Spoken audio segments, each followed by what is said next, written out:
Yadda maza ke saduwa da matansu ta duwawu wato dubura. Yanzu ba kaman da bane, komai ya canza. Rayuwa ta canza, sabon abu sai ƙara canzawa yake.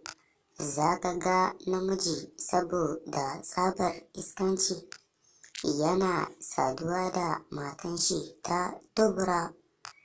Don haka akwai wani bidiyo na yadda suke yi wanda za mu ɗora muku ba da jimawa ba.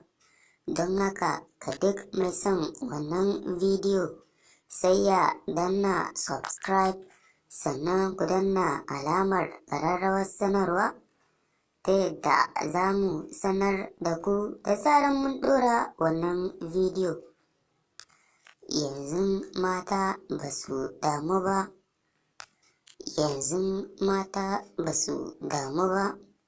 Za ka ga suna ba mazajensu haɗin kai ta gurin aikata alfasha. Za ka ga wata ta ce in dai mijinta yana so ko ta ina ne ma barin shi za ta yi. Shi yasa wata saboda irin sanda take ma mijin nata sai ta bari yana lalata da ita ta dubura maimakon ya yi amfani da ita ta gaba, wanda hakan bai dace ba kuma ya saba ma addinin Islama.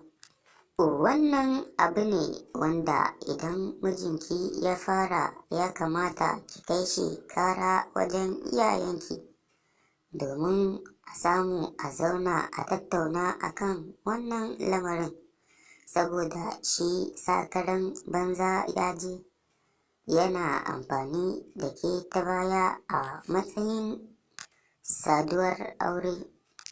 Alhalin ya san wannan abu bai kamata ba kuma haramun ne a addinin musulunci.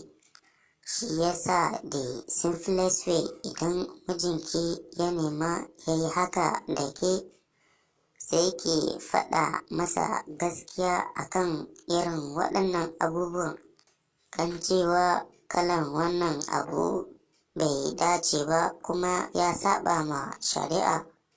Don haka ga ta inda ya kamata ya yi amfani da ke ba wai ta baya ba.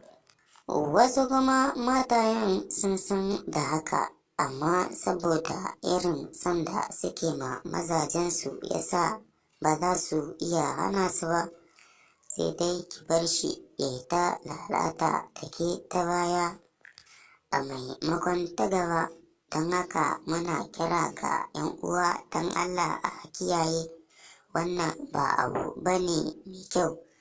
Shi yasa muka yi tsokaci a kan shi saboda sauran 'yan uwa su kiyaye. Don haka ga duk mai son ƙarin bayani akan wannan bidiyo sai ya danna subscribe, sannan ku danna alamar ƙararrawar sanarwa ta yadda za mu sanar da ku da zarar mun ɗora sabon bidiyo.